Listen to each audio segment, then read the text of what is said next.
Good evening madam. Good evening. வா, வீட்டுக்கு வந்து ஃபைல் கலெக்ட் பண்ணிக்க சொன்னீங்க. உட்காருமா. இந்த பாரு, இந்த 2 ஃபைலையும் பார்த்து முடிச்சிட்டேன். நாளைக்கே டிஸ்பாச் பண்ண சொல்லு. பை தி வே, உன் பேருக்கு ஒரு லெட்டர் வந்திருந்துச்சு.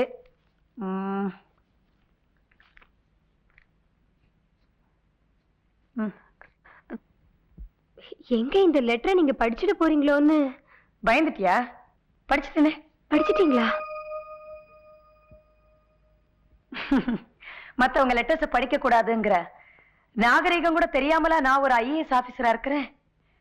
சரி, அதை பார்த்த உடனே ஏன் அப்படி பயந்துட்ட? நான் தெரிஞ்சுக்கலான்னா சொல்லு. அந்த லெட்டர்ல அப்படி என்ன மர்மம் இருக்குது? மர்மம் ஒண்ணு இல்ல மேடம், என்னோட கர்மம். என் புருஷன் எனக்கு எழுதி போட்டிருக்கிற பாவ மன்னிப்பு கடிதம்.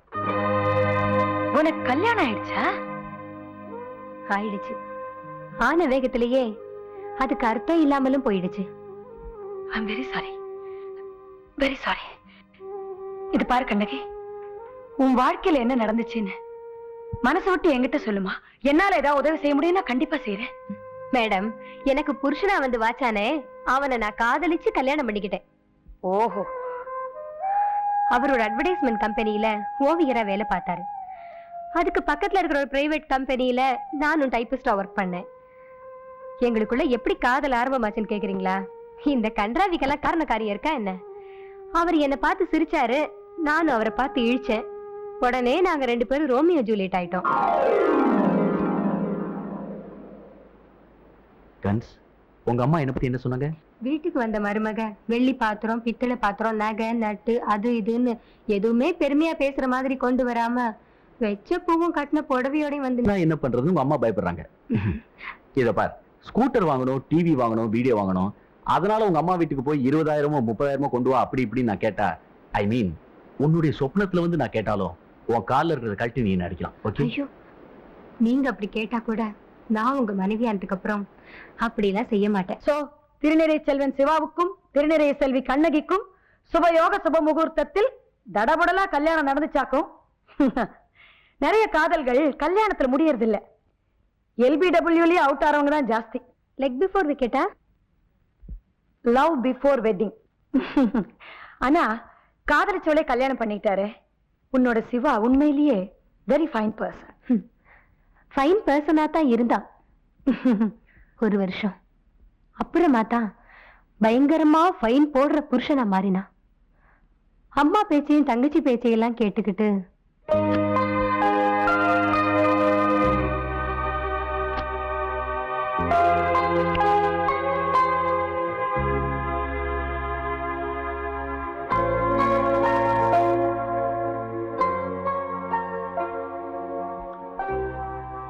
கனகி,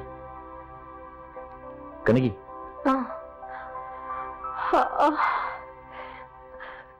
என்னங்க தூக்கத்துல? இல்ல, உன்கிட்ட முக்கியமான ஒரு விஷயம் பேசணும். சொல்லுங்க. ஒண்ணுமில்ல, மாப்பிள்ளைக்கு ஸ்கூட்டர் வாங்க 15,000 பணம் ஒண்ணு உங்க அம்மா கிட்ட போய் வாங்கிட்டு வாங்க.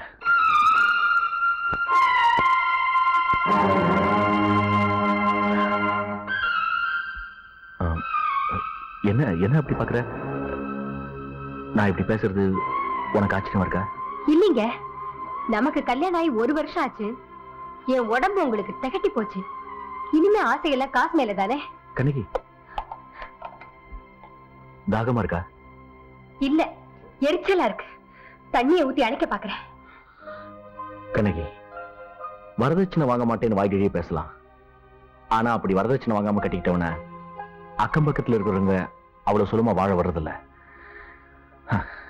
அது நடைமுறைக்கு ஒத்தும் வராது.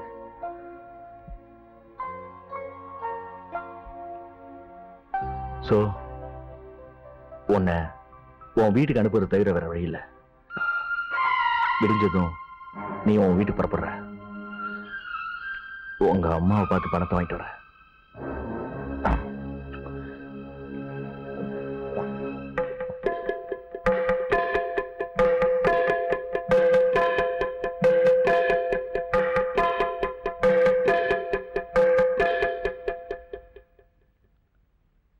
பணம் கிடைக்காம நீங்க வரக்கூடாது.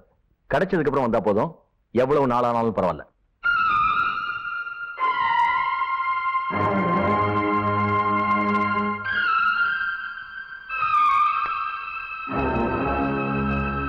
உன் சொப்பனத்துல கூட வரதட்சணை கேட்க மாட்டேன். அப்படி கேட்டா உன் கால்ல இருக்கிறத கழட்டி அடிக்க. என்ன அப்படி பாக்குற? இல்ல, முன்ன நீங்க சொன்னது எனக்கு ஞாபகத்துக்கு வந்துச்சு. நீங்க தான் வார்த்தை மாறிட்டீங்கிறதுக்காக நானும் வார்த்தை மாறிடக்கூடாது. அப்புறம் நம்ம 2 பேருக்கு வித்தியாசம் இல்லாம போயிடும்.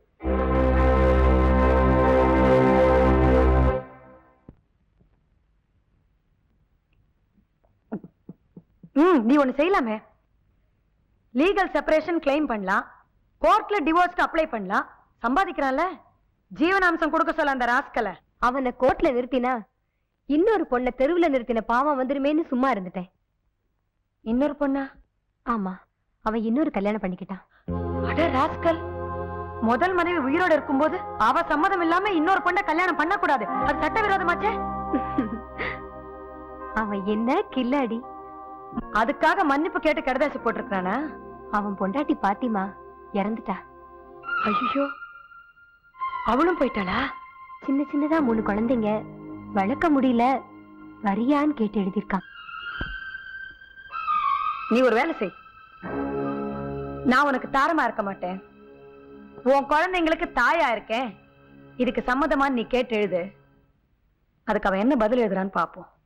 அப்ப தெரிஞ்சிடும் உன்னை அவன் கட்டிலுக்கு கூப்பிடுறானா இல்ல தொட்டிலுக்கு கூப்பிடுறானான்னு. பொறுத்திருந்து பாக்குறேன். இருட்டிடுச்சு மேடம், அப்ப நான் புறப்படுறேன். ரொம்ப இருட்டிடுச்சேம்மா. இந்த இருட்டுல நீ தனியா போக வேண்டாம், நான் என் வண்டியில டிராப் பண்ண சொல்றேன். டிரைவர்.